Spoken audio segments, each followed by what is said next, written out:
इस्लाम जी शुरुआत जॾहिं थी, अल्लाह जा रसूल मदीने आया त यहूदियुनि साज़िशूं कयूं हुज़ूर साईं जे ख़िलाफ़। यहूदी पहिरें ॾींहं खां साज़िश कंदा रहनि पिया।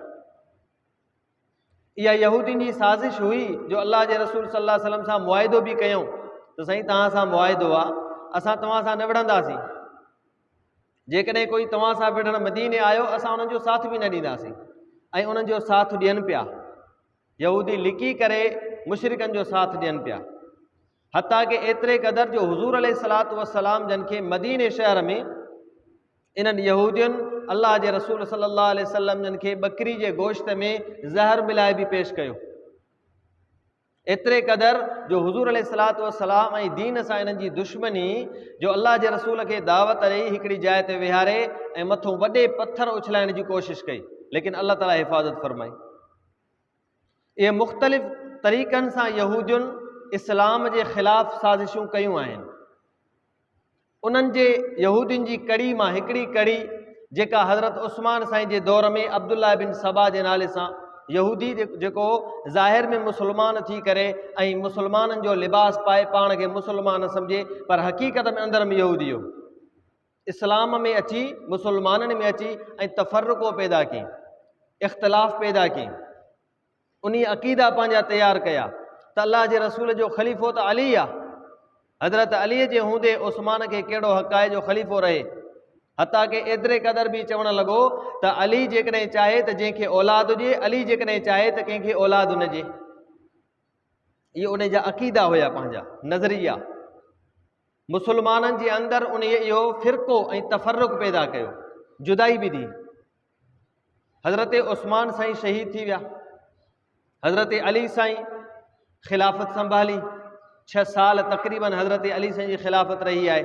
हज़रत अली साईं कूफ़े हलिया विया, दारुल ख़िलाफ़त कूफ़े में ठाहियूं, उते रहिया। इन्हनि यहूदियुनि जी साज़िश ख़तमु कान थी। हज़रत अली होॾों हज़रत मुआविया जे विच में जंग बि करायूं, विच में जंग इन्हनि मुनाफ़िक़नि कराई, जेके विच जा माण्हू हुया, होॾों बि इन्हनि जंगियूं बि करायूं हज़रत मुआविया हज़रत अली जे विच में। हज़रत अली रज़ी अल्लाह ताला अन्हु जन शहीद थिया, इन्हनि बाग़ियुनि जे हथों शहीद थिया, कूफ़े जे मस्जिद में जामे में। जॾहिं हज़रत अली साईं शहादत माणी शहीद थी विया, उनखां बाद में इमाम हसन ख़िलाफ़त संभाली। हज़रत अली जी वसीयत हुई त मूंखां बाद ख़लीफ़ो हसन आहे।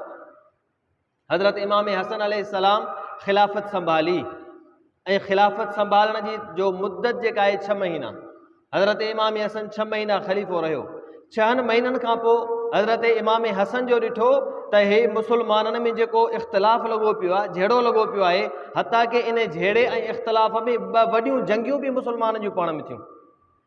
2 वॾा इख़्तिलाफ़ थिया, झेड़ा थिया पाण में। सहाबा हिक ॿिए जे साम्हूं बीठा, हज़ारे मुसलमान शहीद थी विया, क़त्ल थी विया। सहाबा जी जमात आहे, पाण में साम्हूं अची विया। हज़रत इमाम हसन उहो सहाबी आहे, हज़रत रसूलुल्लाह सल्लल्लाहु अलैहि वसल्लम जन फरमायो, हिकिड़े दफ़े इमाम हसन खे खणी फरमायूं त इन बिनी हादा सय्यिदुन, फरमायूं ओ दुनिया वारो, हे जेको मुंहिंजो पुटु आहे हसन, हे मुंहिंजो हसन पुटु सरदार आहे, हे मुंहिंजो हसन पुटु सय्यिद आहे, सरदार आहे। ऐं फरमायूं वलअल्लाह ऐं युस्लिह बिही बैन फ़िअतैन अज़ीमतैन मिनल मुस्लिमीन, शायदि उहो वक़्तु क़रीब आहे जो अल्लाह तबारक व ताला मुंहिंजे हिन सरदार पुट हसन जे हथों 2 वॾियुनि मुसलमाननि जे जमातुनि में जेको इख़्तिलाफ़ हूंदो, मुंहिंजे हसन पुट जे वास्ते सां उहो ख़तमु थी वेंदो। हज़रत इमाम हसन इख़्तिलाफ़ ख़तमु करायो। हालांकि ख़लीफ़ो हुयो कूफ़े में, उहा पंहिंजी ख़िलाफ़त ख़तमु करे हज़रत मुआविया जे हथ ते बैयत कयईं। हज़रत मुआविया वटि वियो, बैयत करे ऐं 19 साल हज़रत मुआविया जी ख़िलाफ़त रही। 41 हिजरी खां वठी हज़रत मुआविया जी हुकूमत आहे 41 खां वठी तक़रीबन 59 खां 60 हिजरी ताईं हज़रत मुआविया हाकिम ऐं ख़लीफ़ो रहियो आहे। हक़ीक़ी जेका ख़िलाफ़त आहे उहा त 30 साल ई, हज़रत इमाम हसन ते उहा ख़िलाफ़त ख़तमु थी वई। अल्लाह जे रसूल जे मनहज वारे तरीक़े ते 30 साल जी ख़िलाफ़त उहा ख़तमु थी वई। हज़रत मुआविया हाकिम हुकुमरान आहे। उहो जेका मनहज रसूल वारी ख़िलाफ़त आहे, उन ख़लीफ़नि में हज़रत मुआविया शामिल कोन्हे। हज़रत मुआविया ख़लीफ़ो न आहे उहो जेको मनहज रसूल वारो, बल्कि हज़रत मुआविया हुकुमरान आहे ऐं आदिल हुकुमरान आहे। 19 साल हज़रत मुआविया हुकूमत कई आहे।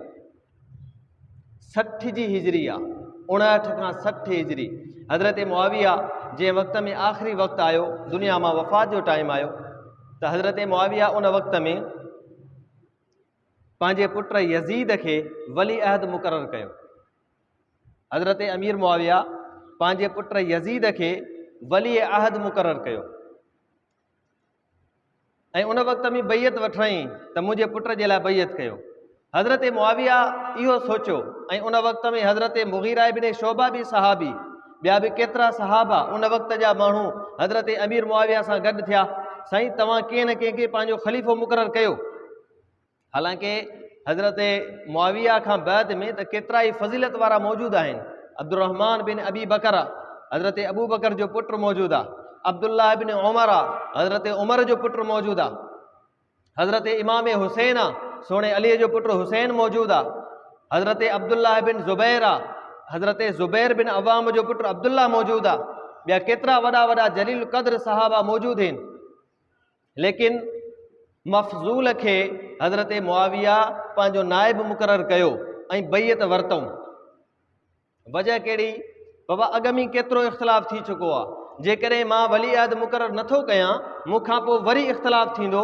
हे जेका मुआविया रज़ी अल्लाह ताला अन्हु जेका ख़िलाफ़त पंहिंजी संभाली, जेका हुकूमत हलाई, एतिरे क़दर जो उन अरबुस्तान खां इस्लाम निकिरी तव्हां असांजे हिन मुल्तान ताईं हज़रत मुआविया जी हुकूमत रही आहे। हिन मुल्तान शहर ताईं हज़रत मुआविया फतह कया आहिनि इलाइक़ा।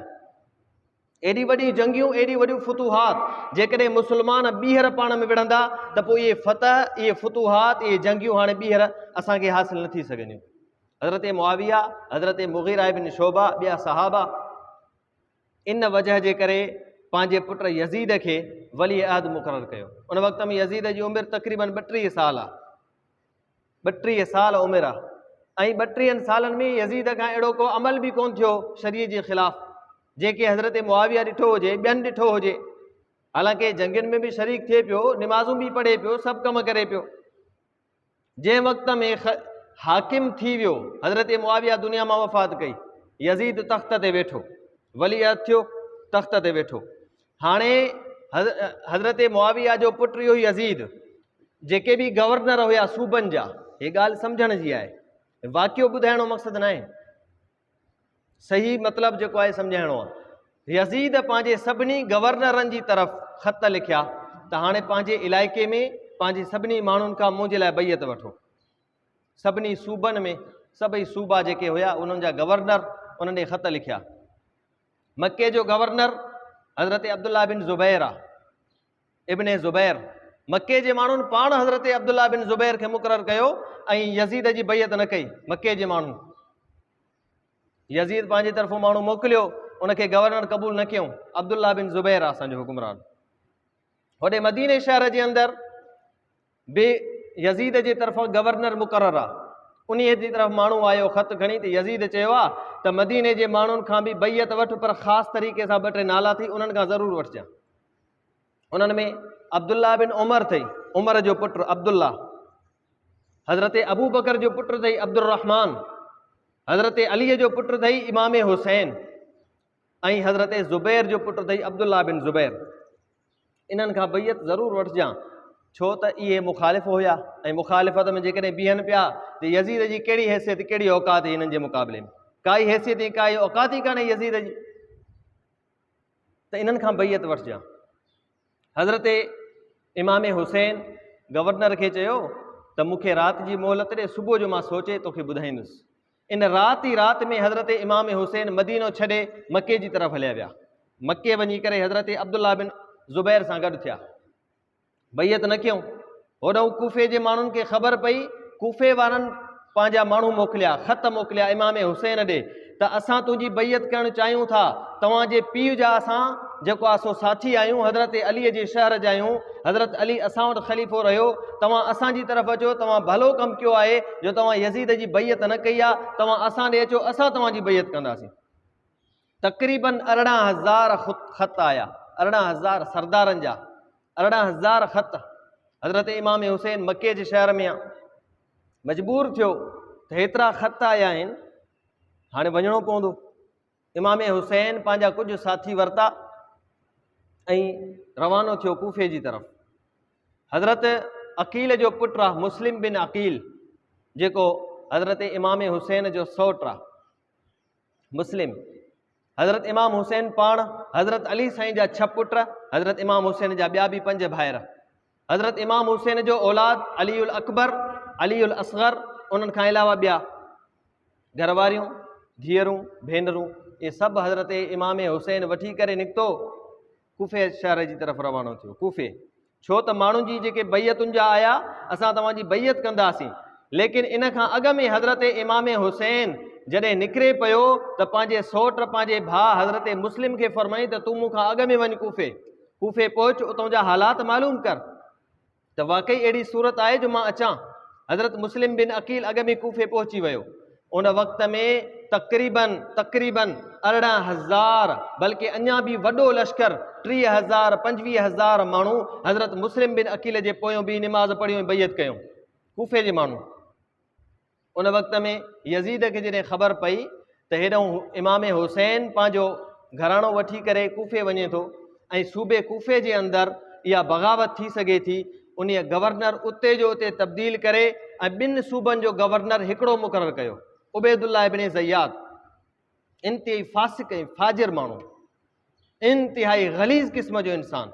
उबैदुल्लाह बिन ज़ियाद इब्न ज़ियाद सां मशहूरु आहे, गलीज़ क़िस्म जो इंसानु, हता कि एतिरे क़दर त वलद ज़िना ई हो, वलद ज़िना, उबैदुल्लाह इब्न ज़ियाद वलद ज़िना, अहिड़ो ख़बीस क़िस्म जो इंसानु, 2 सूबनि जो गवर्नर, एॾी वॾी कुवत ॾेई करे मोकिलियईंसि, तूं हाणे गवर्नर ऐं कूफ़े जो इहो मामिलो संभाल वञी। हेॾऊं मुस्लिम बिन अकील कूफ़े में आहे, हे सभु माण्हू गॾु बीठा आहिनि, लेकिन उन वक़्त में जॾहिं ॿियो ॾींहुं थियो, टियों ॾींहुं थियो, हज़रत मुस्लिम बिन अकील ख़त मोकिलियो हज़रत इमाम हुसैन ॾे त मामिलो बिल्कुलु ठीकु आहे, सभु माण्हू बैयत कनि था, तव्हां हलिया अचो। हज़रत इमाम हुसैन बि रवाना थी विया, इमाम हुसैन बि रवाना थी चुका आहिनि। हेॾो उबैदुल्लाह बिन ज़ियाद जीअं पहुतो त उन वक़्त में मुंहं ते कपिड़ो ॾेई ऐं गवर्नर हाउस कूफ़े पहुतो वञे। माण्हू सम्झो त शायदि इमाम हुसैन आयो आहे, माण्हू पोयों आया, हज़रत मुस्लिम बिन अकील बि पोयां आयो। ऐं उन वक़्त में उबैदुल्लाह बिन ज़ियाद सां सिर्फ़ु 17 माण्हू हुया, 17 या 18 माण्हू जेके फ़ौजी हुया, बसि ॿिया कोन हुया, वॾो लश्कर कोन हुयो, 17 खां 18 माण्हू। इहे उहे ई माण्हू हुया जन हज़रत अली सां दगा कई हुई, इहे कूफ़े जा माण्हू जन हज़रत अली खे घुरायो ऐं हज़रत अली जे ख़िलाफ़ थी बीठा हुया, उहे माण्हू हुया।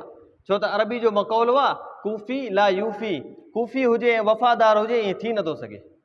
कूफ़े वारो माना बेवफ़ा, हज़रत अली सां बेवफ़ाई कयूं। जॾहिं इब्न ज़ियाद पंहिंजे मुंहं तां चादर लाथी त ॾिठो त इब्न ज़ियाद आहे, हे त इब्न ज़ियाद आहे, इमाम हुसैन त न आहे। ऐं इब्न ज़ियाद ऐलान कयो जेको बि मुस्लिम बिन अकील जो साथ ॾींदो त उनखे उते जो उते क़तलु कंदुसि।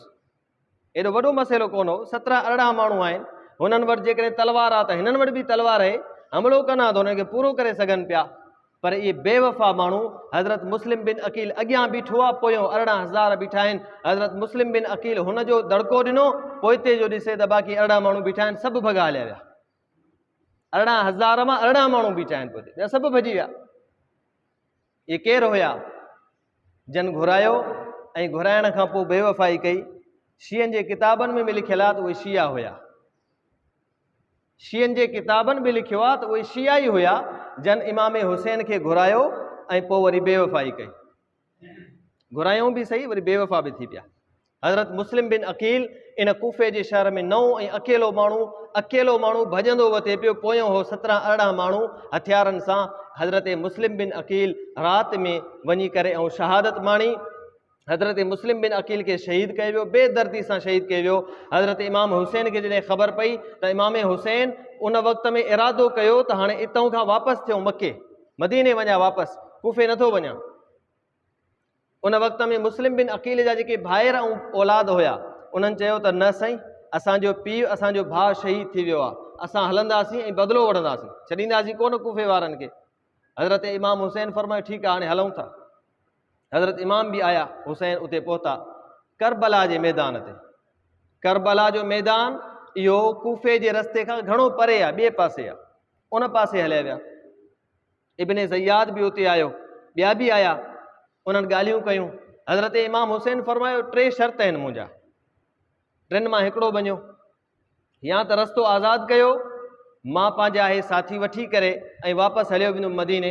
मां हितो छो त जहिड़ो करण त मां न आयो आहियां, इमाम हुसैन को लश्कर पंहिंजो कोन वठी आयो, छो त इन लाइ आयो त हुते मुंहिंजा माण्हू आहिनि, मां उन्हनि सां बैयत वठां, बसि जहिड़ो कोन हो करिणो। इमाम हुसैन आया इन नियत सां। हज़रत इमाम हुसैन फरमायो छॾियो त मां वापसि हलियो वञा मके मदीने, हिकिड़ो इहो। ॿिए नंबर ते मुंहिंजो रस्तो आज़ादु कयो त मां काफ़रनि जी सरहद ते वञा, जेको काफ़रनि जो मुल्क आहे, उते वञी मां पंहिंजे ॿारनि बच्चनि सां तव्हां सां विढ़णु नथो चाहियां, मां चाहियां थो त मां काफ़रनि सां जिहाद करे उते शहादत बणियां। ऐं 3 नंबर ते या त मुंहिंजो रस्तो आज़ादु कयो, छॾियो त मां दिमश्क वञा, उते वञी यज़ीद सां पाण सां मां हाल अहिवाल कयां, पोइ जेको फ़ैसिलो थींदो उते ॾिठो वेंदो। उबैदुल्लाह बिन ज़ियाद 3 क़बूल न कया ऐं चई त पहिरियों तूं मुंहिंजी बैयत कंदे, पोइ 3 मां को बि फ़ैसिलो थींदो।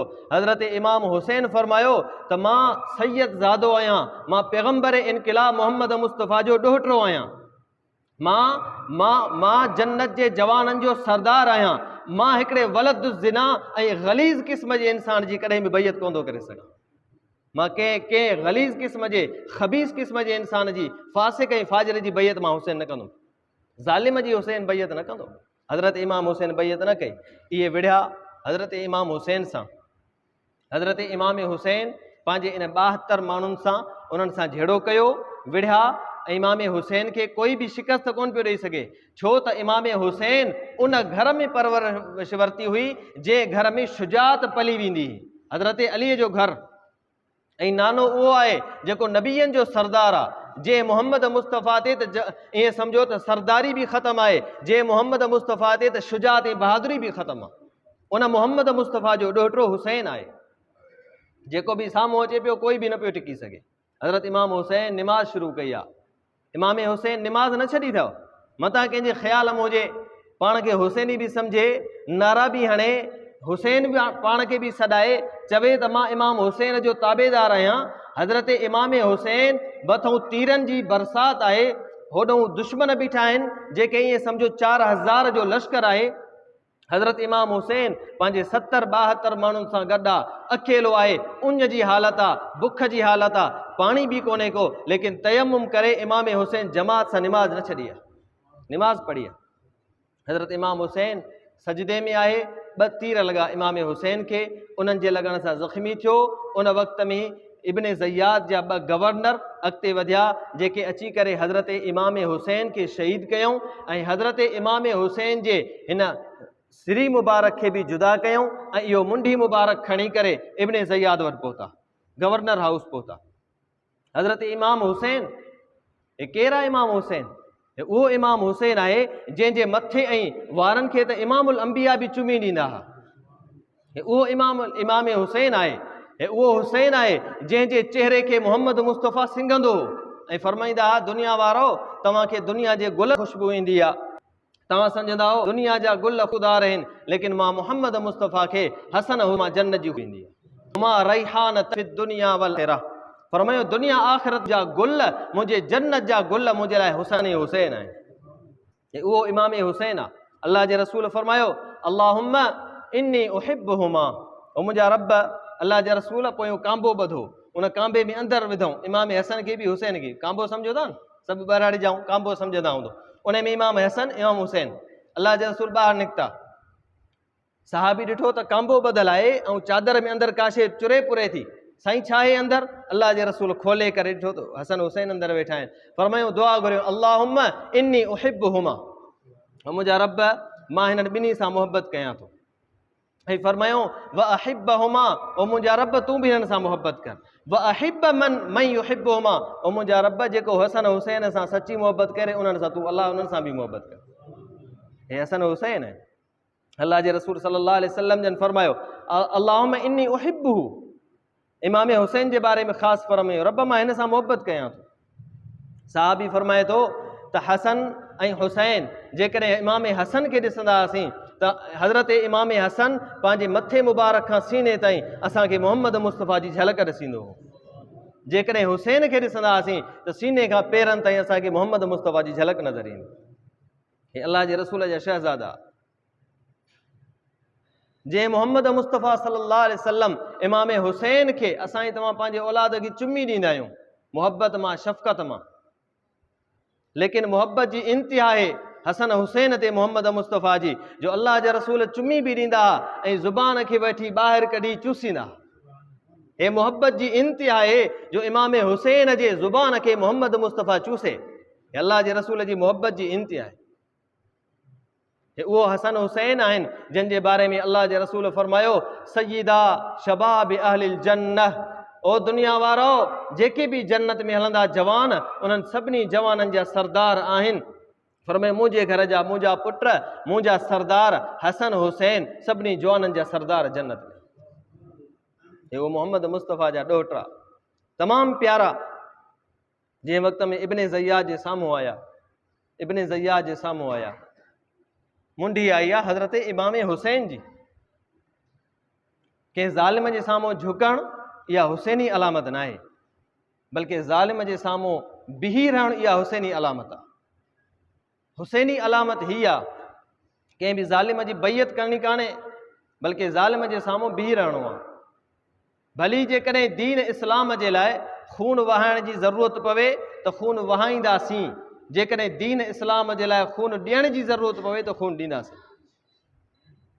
जेकॾहिं मोहम्मद मुस्तफ़ा जे दीन इस्लाम ऐं क़ुरान जे लाइ औलाद खे क़ुर्बान करण जी नौबत अची वई त क़ुर्बान कंदासीं। इहा इमाम हुसैन असांखे सबक़ु ॾिनो करबला जे मैदान। इब्न ज़ियाद जे साम्हूं आया त इब्न ज़ियाद पंहिंजी लठ खणी ऐं हज़रत इमाम हुसैन जे हीअं मुंहं ते हईं ऐं चयईं त ॿुधो आहे त ॾाढो सुहिणो हुई, चपनि ते हईं चई ॿुधो आहे त ॾाढो सुहिणो हुई। हे कहिड़े क़िस्म जा इंसान बदबख़्त हुया जंहिंजे दिलि में एतिरो रहम बि न पियो अचे त आहिनि केरु, हे त जन्नत जा शहज़ादा आहिनि, हे केरु आहे हुसैन, हे हुसैन केरु आहे? अल्लाह जे रसूल सल्लल्लाहु अलैहि वसल्लम निमाज़ पढ़नि त इमाम हुसैन जॾहिं मथो चढ़ी वियनि ऐं सजदे में त अल्लाह जा रसूल मथे बि नथा उथनि, मतां मुंहिंजे हुसैन खे तकलीफ़ अची वञे। अल्लाह जे रसूल सल्लल्लाहु अलैहि वसल्लम दीन इस्लाम पिया था सम्झाइनि, क़ुरान जी तालीम पिया था ॾियनि, मिंबर ते वेही करे क़ुरान था पढ़ाइनि, सम्झाइनि, दीनी मसाइल पिया था सम्झाइनि। अल्लाह जे रसूल ॾिठो त साम्हूं हसन हुसैन पिया था अचनि, साम्हूं अचनि पिया था, नंढड़ा आहिनि, अचनि था वरी हलनि था वरी किरनि था। हुज़ूर अलैहिस्सलातु वस्सलाम पंहिंजे उन मुबारक मिंबर तां जंहिं मिंबर जे मथां मां दुनिया खे क़ुर्बान कयां, अल्लाह जा रसूल पंहिंजे मिंबर तां उथिया, पंहिंजे ख़ुतबे ऐं पंहिंजी तक़रीर खे अध में बंदि कयूं, माण्हुनि जे सहाबा जे विचूं जमात खे चीरींदा ॿाहिरि निकिरी विया।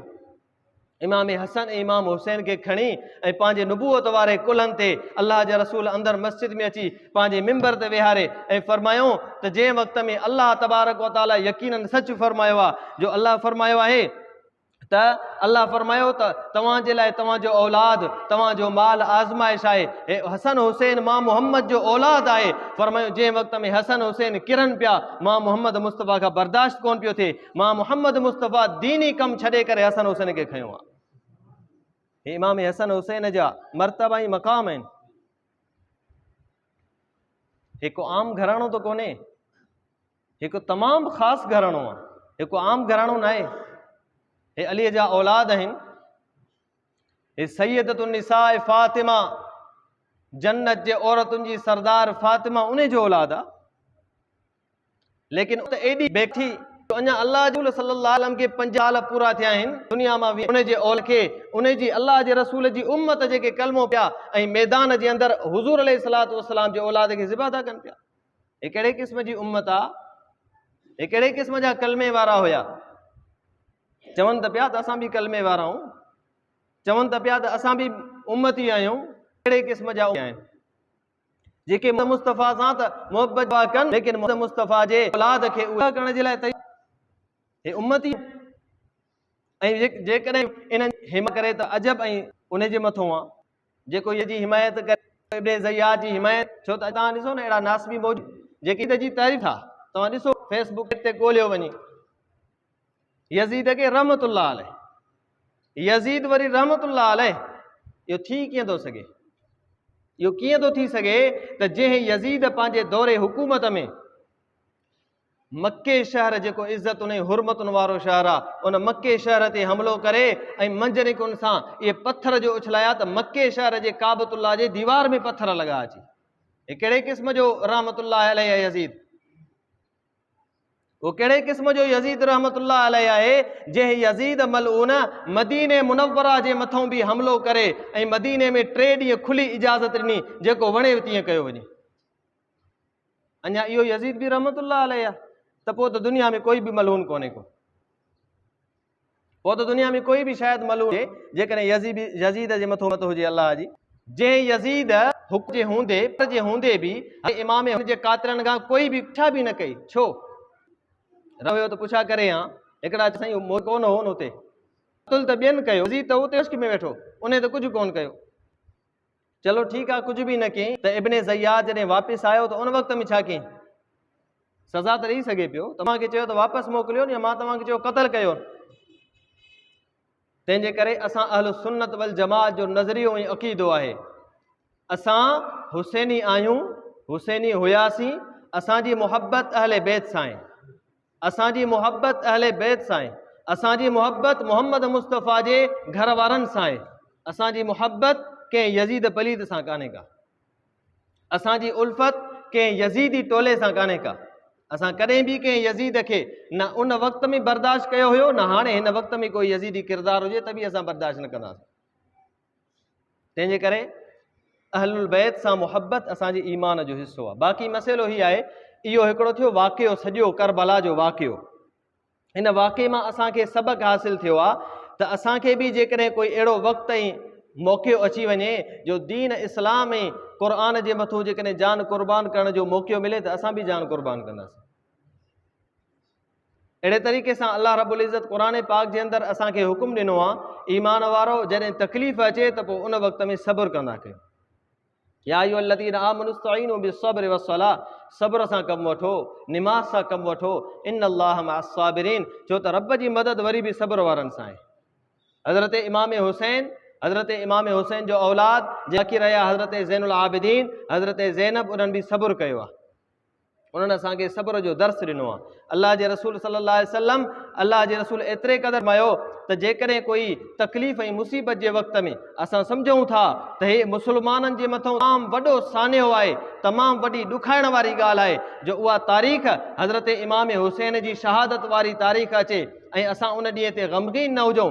दिली ॾुख पंहिंजी जाइ ते आहे, यकीनन आहे, लेकिन अल्लाह जे रसूल जो फरमान आहे, लैस मिन्ना मन दरबल खुदूद व शक्कल जुयूब व दआ बिदावल जाहिलिया, फरमायो उहो इंसान बि असां वांगुरु आहे जेको माण्हू तकलीफ़ ऐं मुसीबत जे वक़्त में पंहिंजे मुंहं खे धकाणे, पंहिंजे सीने खे कुटे, पंहिंजे कपिड़नि खे फाड़े, फरमायो वदआ बिदावल जाहिलिया, जाहिलियत में जीअं माण्हू रड़ियूं कंदा हुआ कंहिंजे वफ़ात ते, कंहिंजे ॾुख ते, ईअं रड़ियूं करे, फरमायो इहो बि असां वांगुरु आहे। बल्कि असांखे हुसैनी तर्ज़ ते अमल करिणो आहे। हज़रत इमाम हुसैन निमाज़ सां मुहबत रखी असां मुहबत कंदासीं। हज़रत इमाम हुसैन 10 मुहर्रमुल हराम ते शहादत माणी आहे, रोज़े जी हालत में माणी आहे, तव्हां असां बि रोज़ो रखंदासीं। ईअं न त 10 मुहर्रमुल हराम ते रोज़े जे बजाए मुस्लमान साईं ख़ुशीअ मज़ा साईं मिठा खाइनि, पुलाव खाइनि, शरबत पीअनि, फलाण कमु कनि, पोइ सम्झंदासीं तव्हांखे इमाम हुसैन जो ग़म कोन्हे। हक़ीक़त हीअ आहे, ग़म बि उन्हनि खे आहे ऐं मुहबत बि उन्हनि खे आहे जेके हुसैन जे तरीक़े ते हलनि, जेके इमाम हुसैन जे तरीक़े ते हली करे ऐं हज़रत इमाम हुसैन जे उन तरीक़े ते हली करे निमाज़ूं बि अदा कनि, हज़रत इमाम हुसैन जे तरीक़े ते हली करे रोज़नि जी बि अदायगी कनि। हक़ीक़त मुहबत इहा आहे। बाक़ी हाणे पाण खे कुटणु चंबाहण इहा मुहबत जी अलामत न आहे। हा हिकिड़ी रस्म आहे, चलो ठीकु आहे, पंहिंजी रस्म तव्हां पूरी कयो, लेकिन इनखे न दीन चइबो, न इनखे इस्लामी तालीमात चइबी, न वरी इनखे मुहबत चइबी। मुहबत इहा ई आहे त इमाम हुसैन जे ॾसल तरीक़े ते तव्हां असां अमल कयूं। अल्लाह ताला खां दुआ आहे रब करीम तव्हां असांजे इन ॿुधल ॻाल्हियुनि खे क़बूल बि फरमाए ऐं तव्हां असां सभिनी खे अहलुल बैत सां सची मुहबत नसीब फरमाए। अहलुल बैत जे उन सुहिणे तरीक़े ते अल्लाह ताला असांखे हलाए। अल्लाह जे रसूल सल्लल्लाहु अलैहि वसल्लम जन एतिरे क़दुरु फरमायो, हिकिड़ी हदीस ॿुधायां, फरमायूं त मुंहिंजा अहल बैत जेके आहिनि उहे नूह अलैहिस्सलातु वस्सलाम जी ॿेड़ी जे मिसल आहिनि।